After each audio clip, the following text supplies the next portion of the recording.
Hey everyone, it's Desiree, and today we're going to scribble and we're going to watercolor the easy way. I'm going to be using the Doodle Circle Duo Clear Stamp, and I'm also going to be using the Thank You die set. This Circle Doodle set is perfect to get your doodles onto your card. Now these come in other shapes as well and other styles of doodles, but when I saw this, I saw watercolor circles.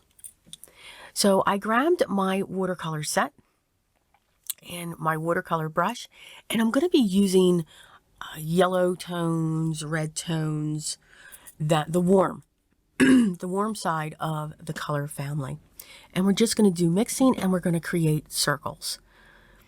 When we create the next circle, and I'm not worried about if it's even, I'm not worried about if it's lopsided or if the watercolor's pulling in one spot. I just want to get the circles down, and I love it when you create your next circle next to another, they bleed into each other. So you just make those circles just touch just a little bit, or you can force it in there. But don't worry about if they're a perfect shape, a perfect size. I had the vision of the stamp set and approximately what size that was, and that's what I went with. This one here, I have a little bit too much paint, so I just wanted to sop some of that up, but I do love the way that this is blending. I do have this panel. This is a Canson XL watercolor panel. It is taped down onto a board using some painter's tape. And I'm just letting them blend together. You could stop right here, put your sentiment on, and it would be beautiful. Once this is dried, I'm going to make a black. So I'm going to grab a deep brown and a little bit of blue and just mix those together. And that'll give me a softer black. I'm going to splatter that across the top, and I will heat set that because I'm extremely impatient. Yes. But you do want to make sure that your circles are dry so that your black splatters do not bleed throughout those circles, or else they won't be defined. Now that we have that panel ready, we're going to start stamping. So you can see I kind of have 2 smaller circles and 3 larger ones, and that's exactly how we're going to stamp. I'm going to use my Versamark black ink to stamp these images because it's a nice, deep, rich black. This is where I want those deep, rich blacks. Usually if I'm using my colored pencils, I like to use a softer black. I don't like anything too bold in those, but I think the bolder for these images, the better. I'm being careful when I place down my stamp because of course I'm not cleaning it in between. And the moment it's going to touch the paper, it will have residue of black ink. So I'm just making sure I'm landing them correctly. I'm going to turn my paper over and then stamp that image. And you saw all of that was left over. Now I'll take the time to clean those stamps and get them away. I'm going to trim down my panel to be 4 by 5 1/4.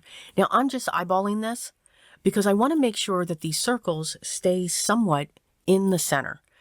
So I want this panel to get down to that 4 by 5 1/4. And I do apologize when I push down that handle to cut the paper. My camera's shaking a little bit there.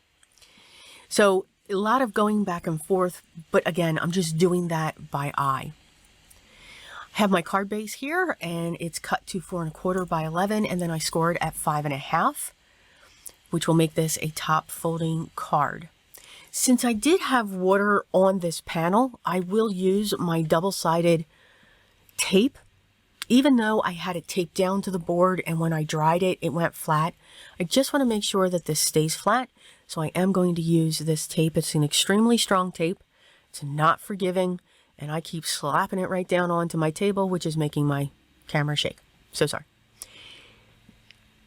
It's a very good double-sided tape, but it will actually flatten the panel out, whether I've heat embossed or I've used a lot of ink smushing with a lot of water, or if I spray it when I emboss through my machine, it just really flattens that out.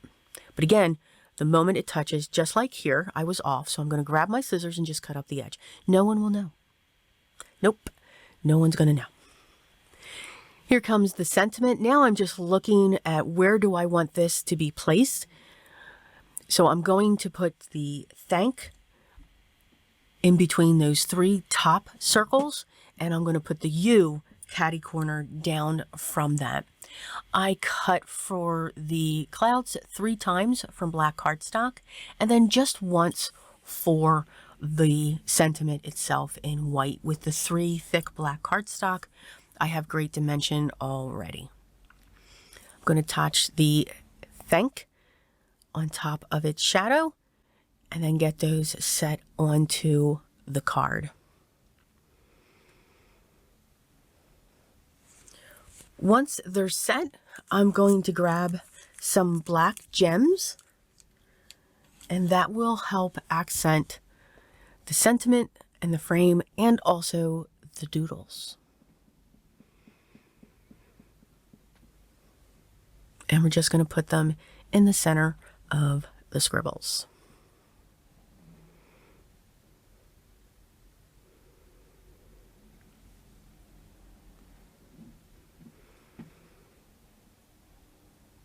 And our final one. So that is our project.